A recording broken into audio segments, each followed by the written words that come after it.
Hey guys, I'm Maura Hewison back with ACE, and I'm looking to give you guys the introduction to ACE and flying. So I've already gone through and I've taken some notes on some of the things and the topics that I want to go over with you guys. And so today is Unit 1, Introduction to ACE and Flying, and we're going to go right into the basics of Unit 1. So ACE is thinking and preparing my lesson.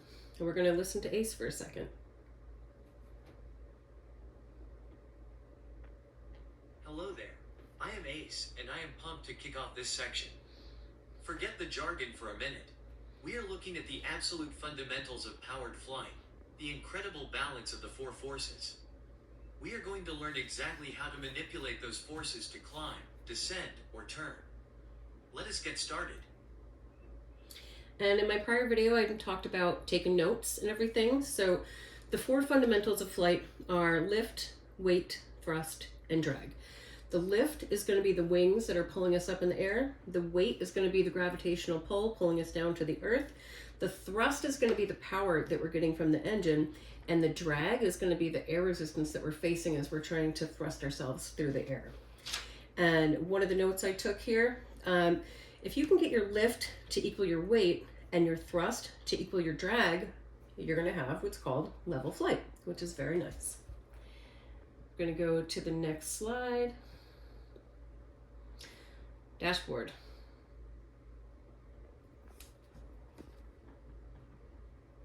Hello, welcome to Mission Control.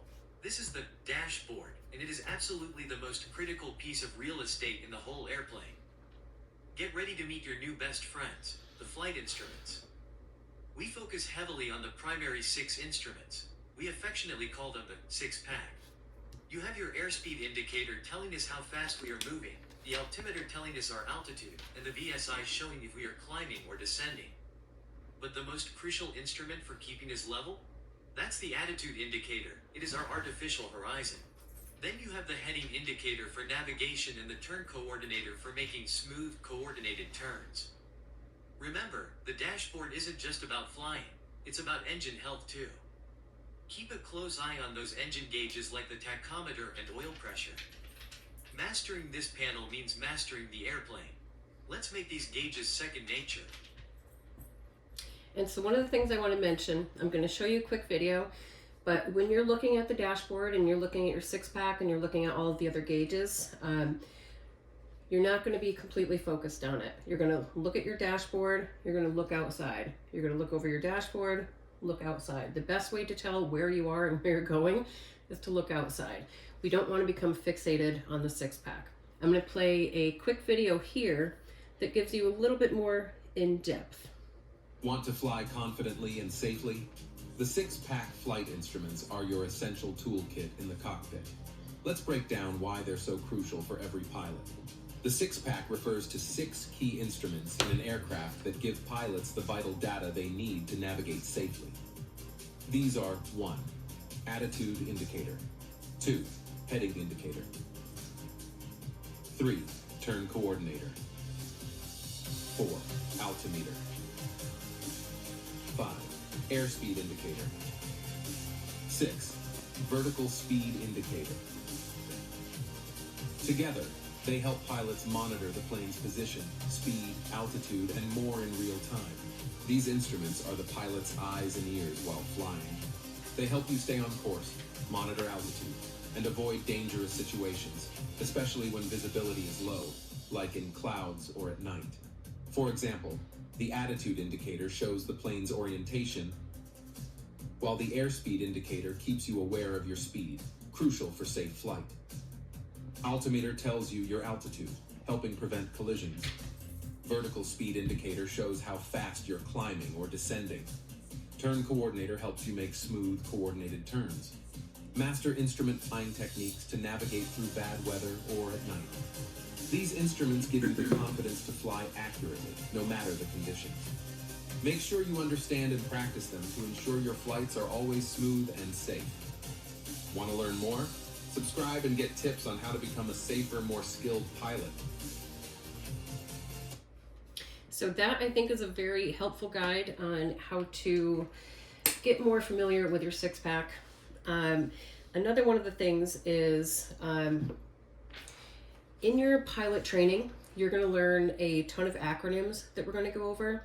If at any point, you guys have any questions about any acronyms, if I'm doing pilot speak, feel free to add in the comments any questions that you would like to ask for any kind of information. Let's see. The next step here, I'm going to play another quick video, and then I've got a lot more explanations to give you guys.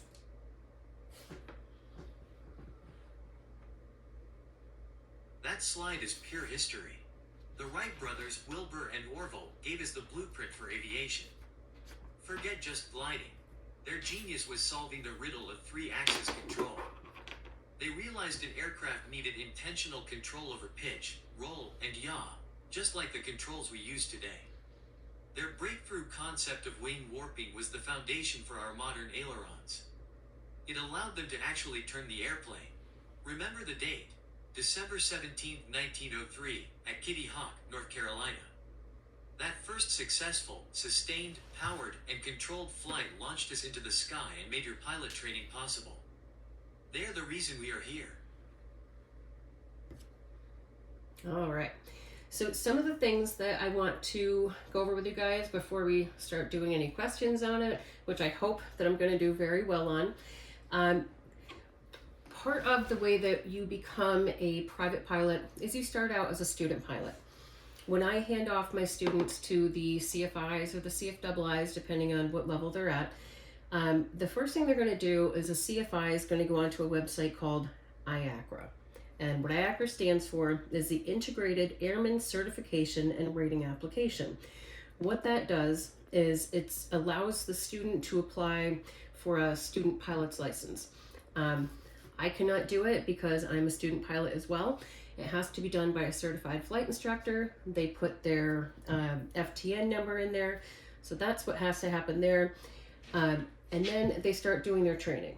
You're going to have a stage 1 check, which is done by a check airman. It's a whole different set of eyes on the pilot to give them, it's not really a pass fail. It's really just to tell them what you have to work on, what you're doing well, what you could do better. And then at some point they're going to solo. And I would like to say you're usually going to solo, I hope, within the first 15 hours of your flight training. Prior to your getting your solo, you have to get what's called a third-class medical. Think of when you go to your doctor and you have to get a physical as you're growing up, but it's a little bit more in depth. They're looking for color blindness, any sort of medications that might hold you back from it, or limitations. There's a big list. You can check it out. So what you have to do is you have to get your third-class medical from an FAA AME. And what that stands for, Federal Aviation Administration Aviation Medical Examiner. And we have a lot of great ones in this area. After you do your solo, you're going to continue on with your training, and then you're going to have what's called a stage 2 check. It's another set of eyes on you, such as a check airman. And same thing, not pass fail. You're going to figure out what's good and what's bad. After that, you're going to have, at least in our school, what's called an end of course check. And what that is it's going to be done with a check airman or the chief flight instructor or one of the 2 assistant chief flight instructors. And what they're doing is they're giving you kind of like a mock written, oral, and practical. The written is a series of test questions, and you're going to see the questions in here in just a moment. You're going to do that, you're going to pass that, and that's going to give you the written endorsement. Once we do that, we set you up to do the oral and the practical, and that is done with the FAA AME. And so that is separate from us as a flight school. And the oral usually takes about 2 to 3 hours, depending on the DPE, that's a designated pilot examiner. And then right after that, you roll right into the practical, which means you practically go up in the air, and you're probably going to fly for about 2 hours. They want to check and make sure that you're proficient in all of your flight maneuvers.